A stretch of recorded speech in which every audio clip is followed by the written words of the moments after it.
नमस्कार मंडळी, स्वागत आहे तुमचं आमच्या चॅनलमध्ये। आवाज महामुंबईचा, शोध बातमीचा, कौल मनाचा। चला तर मग आमचे चॅनल लाईक करा, शेअर करा आणि सबस्क्राइब करा। धन्यवाद। नवी मुंबई प्रकल्पग्रस्तांचे जिव्हाळ्याचे प्रश्न तातडीने मार्गी लावा। खासदार सुरेश म्हात्रे यांचे सिडको प्रशासनाला निर्देश। सिडको व्यवस्थापकीय संचालक विजय सिंघल यांनी दिले सहव्यवस्थापकीय संचालकांना सविस्तर बैठक घेऊन प्रश्न सोडवण्याचे आदेश। नवी मुंबई शहराच्या उभारणीसाठी आपल्या जमिनींचा त्याग करणाऱ्या ठाणे, उरण आणि पनवेल तालुक्यातील 95 गावातील प्रकल्पग्रस्तांचे अनेक वर्षांपासून प्रलंबित असलेले जिव्हाळ्याचे प्रश्न तातडीने मार्गी लावण्यासाठी आज दिनांक 20 मे 2026 रोजी सिडको भवन येथे एक अत्यंत महत्त्वाची बैठक पार पडली। माननीय खासदार श्री सुरेश म्हात्रे यांच्या नेतृत्वाखाली प्रकल्पग्रस्तांच्या शिष्टमंडळाने सिडकोचे व्यवस्थापकीय संचालक श्री विजय सिंघल यांची सिडको भवन बेलापूर येथे भेट घेऊन त्यांना सविस्तर मागण्यांचे निवेदन सादर केले। या बैठकीत खासदार सुरेश म्हात्रे यांनी प्रकल्पग्रस्तांच्या विविध न्याय्य मागण्यांवर आक्रमकपणे बाजू मांडली।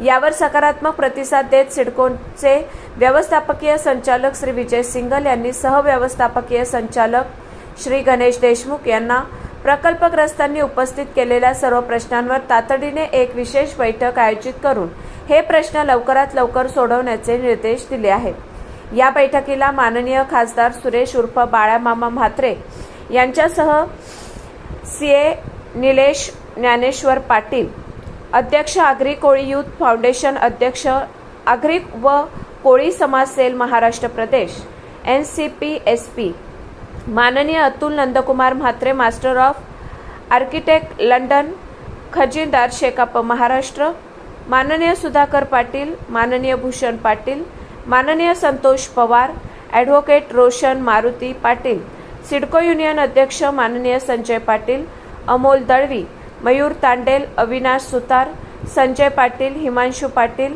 रवी मडवी आणि इतर प्रमुख प्रकल्पग्रस्त व पदाधिकारी उपस्थित होते।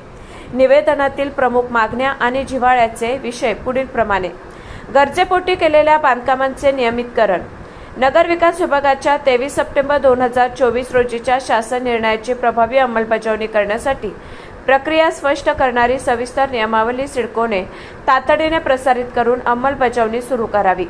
12.5% योजनेतील सामाजिक सुविधांचे भूखंड, सामायिक सोयी सुविधांसाठी राखून ठेवलेले 30% भूखंड प्रकल्पग्रस्तांना सामायिक किंवा वैयक्तिक स्वरूपात वाटप करण्यात यावेत। रोजगार व व्यवसायात प्राधान्य, नवी मुंबई आंतरराष्ट्रीय विमानतळ व सिडकोच्या इतर मोठ्या प्रकल्पांमध्ये स्थानिक प्रकल्पग्रस्तांना रोजगार आणि व्यवसायाच्या संधींमध्ये प्राधान्य देणारी यंत्रणा उभी करावी।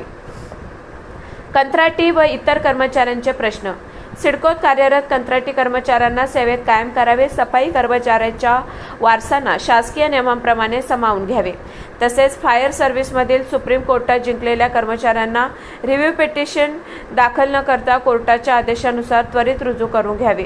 BMTC कामगारांचे गाळे वाटप, नुकसान भरपाई म्हणून 100 फुटांचे गाळे स्वीकारलेल्या BMTC कामगारांना तातडीने गाळ्यांचे वाटप सुरू करावे।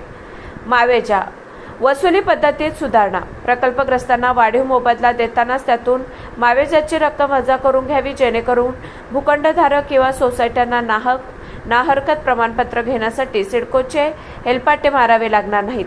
बांधकाम कालमर्यादेची अट शिथिल करणे, 12.5% व 22.5% योजनेअंतर्गत वाटप केलेल्या भूखंडावर बांधकाम करण्यासाठी लावलेली कालमर्यादेची अट पूर्णपणे शिथिल करण्यात यावी।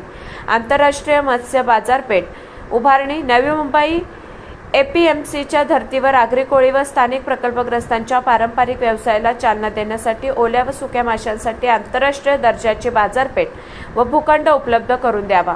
प्रकल्पग्रस्त संस्थांचे शुल्क माफ करणे, उरण तालुका प्रकल्पग्रस्त शैक्षणिक व सामाजिक विकास संस्थेला द्रोणागिरी नोड सेक्टर 15 प्लॉट क्रमांक 2 मधील 20,000 चौरस मीटर भूखंडावर आकारलेले डेव्हलपमेंट चार्जेस व इतर फी पूर्णपणे माफ करावी।